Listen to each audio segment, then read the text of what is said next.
They told you the drug war was about crime. It was never about crime.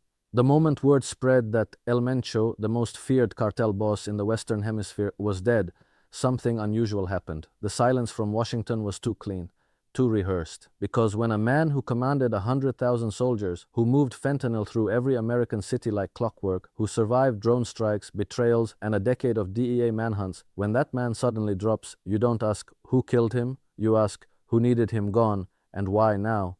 Mexico isn't just burning. Mexico is being reorganized, and reorganization at this scale, cartel territories shifting overnight, military checkpoints appearing in states that haven't seen federal presence in years, American special operations assets quietly embedded along the Sierra Madre. This doesn't happen by accident. This happens by design. Trump's second term didn't just bring tariffs and deportation flights. It brought a fundamentally new doctrine toward Mexico, one that treats the cartels not as a law enforcement problem, but as a national security threat requiring military solutions. That distinction is everything, because when you militarize a problem, you also militarize the solution. And militarized solutions create power vacuums. Power vacuums create new kings.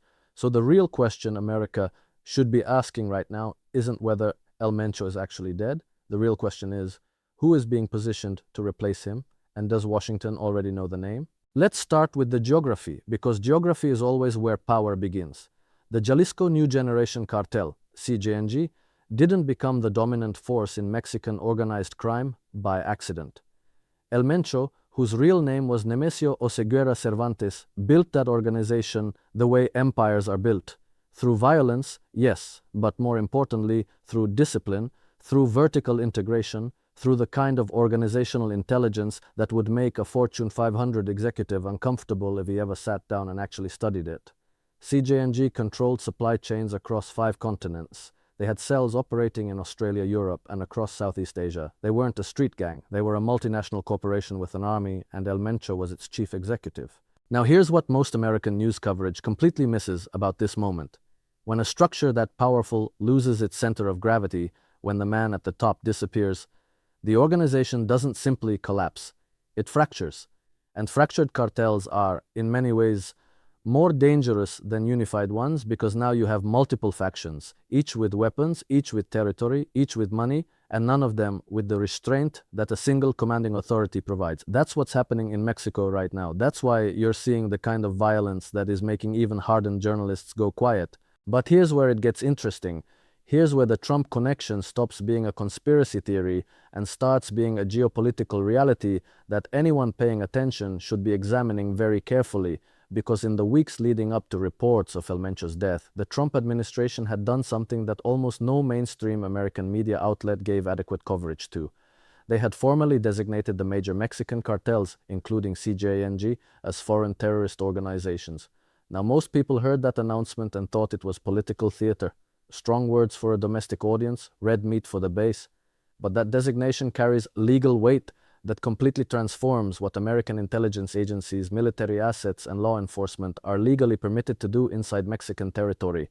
You understand the significance of that. When you call something a terrorist organization, you unlock a completely different set of tools. Tools that don't require Mexican cooperation, tools that don't require warrants in the traditional sense, tools that have been used in Yemen, in Somalia, in Syria, places where the United States decided that sovereignty was secondary to strategic necessity, and that's the sentence that should make every American pause. Sovereignty was secondary to strategic necessity.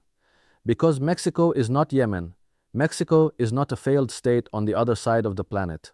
Mexico shares nearly 2,000 miles of border with the United States. Mexico is America's largest trading partner. Mexico has 130 million people, a functioning, if deeply stressed, democratic government, and a history with the United States that is layered with complexity, with betrayal, with economic dependency, and with a kind of asymmetric relationship that Mexicans have been painfully aware of for over a century. And now the United States is treating Mexican territory the way it treated Waziristan, the way it treated the Sahel. Think about what that means for the long-term relationship between these two countries. President Claudia Sheinbaum, and I want you to pay close attention to her position here because it's remarkably difficult, is trying to hold a line that is almost impossible to hold. On one side, she has Donald Trump, who is applying economic pressure through tariffs, political pressure through the terrorist designation, and now what appears to be operational pressure through intelligence and possibly military activity inside her country. On the other side, she has the cartels themselves, organizations that have deeply penetrated every level of Mexican government, every level of Mexican law enforcement, and in many regions function as the de facto state. She cannot fully cooperate with Washington without triggering a political crisis at home and potentially putting herself in physical danger. She cannot fully resist Washington without triggering an economic crisis that Mexico cannot afford. So she's walking a tightrope over a volcano, and the volcano just got more active. Now let's talk about fentanyl, because that is the stated justification for all of this. And I want to be precise here, because precision matters when we're talking about something that has killed hundreds of thousands of Americans. Fentanyl is a genuine crisis. That's not in dispute. The numbers are staggering, the human suffering is real, and any honest analysis has to start from that foundation. But here's the question that the crisis framing tends to obscure. Who profits from the fentanyl trade, and where does that profit ultimately flow? Because the drugs cross the border going north, but the money flows south, and the weapons flow south, and the precursor chemicals flow from China through various intermediaries. And all of those flows involve actors who are not simply poor Mexican farmers or violent cartel enforcers. They involve financial institutions. They involve logistics networks. They involve, in some documented and many suspected cases, corrupted officials on both sides of the border. The fentanyl crisis is real, but the fentanyl crisis is also convenient.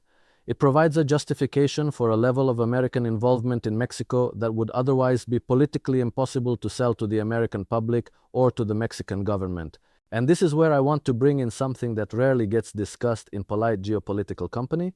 There is a long and very well documented history of American intelligence involvement with drug trafficking networks when those networks served strategic purposes. This isn't a fringe claim. This is Iran-Contra. This is the documented CIA relationships with traffickers during the Afghan Mujahideen era. This is the Senate Kerry Committee report from 1989, which documented in extraordinary detail how drug money flowed through networks that had American intelligence protection. I'm not saying that history automatically repeats itself in identical form. I'm saying that history gives you a framework for understanding why a simple moral narrative, America fights drugs, cartels are evil, intervention is justified, should be examined with considerably more skepticism than our media typically applies. Power doesn't stop being interested in drug money just because the Cold War ended. It just gets quieter about it. So when El Mencho dies, or is reported dead, because let's remember we're dealing with a world where information itself is a weapon, the first question serious analysts ask is not great, one less criminal. The first question is, which faction benefits, what power structure is being reshaped, and who outside Mexico had both the capability and the motive to reshape it? Because El Mencho's death, if confirmed, and if it happened the way some reports suggest, required intelligence penetration of an organization that was extraordinarily paranoid and extraordinarily good at operational security. That kind of penetration doesn't happen without years of work. It doesn't happen without assets inside the organization, and assets inside organizations have handlers, handlers have bosses, bosses have agendas. Let's also talk about what's happening on the Mexican side of this equation in terms of political reality, because I think Americans genuinely underestimate how much this moment matters for Mexico's internal politics. Mexico has spent years, really since the Calderón administration launched the formal drug war in 2006, trying to manage an impossible situation.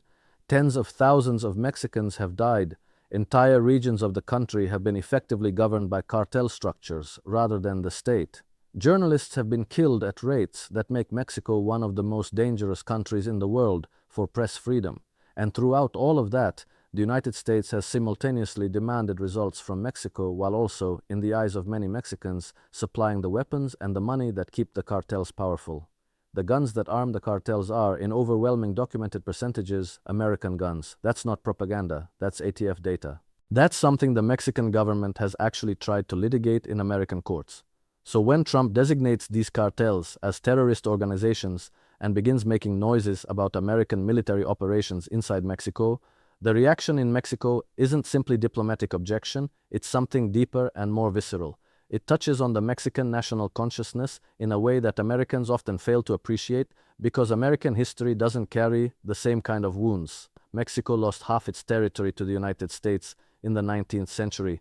The memory of that is not academic in Mexico, it's alive. And so, when the most powerful country in the world starts talking about operating inside your territory without your permission, in pursuit of objectives that serve American strategic interests, the response is not just political, it's civilizational. Now, where does all of this lead? What are we actually watching unfold? Because I think it's important to resist the temptation to reduce this to a simple story. Trump is doing something reckless, or Trump is doing something heroic, depending on where you sit politically. The reality is considerably more complex and considerably more dangerous than either of those framings captures.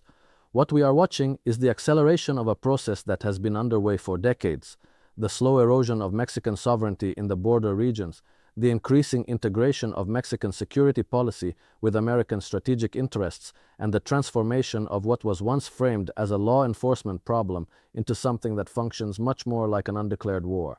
And undeclared wars have a tendency to develop momentum of their own. They have a tendency to expand in ways that their architects didn't fully anticipate.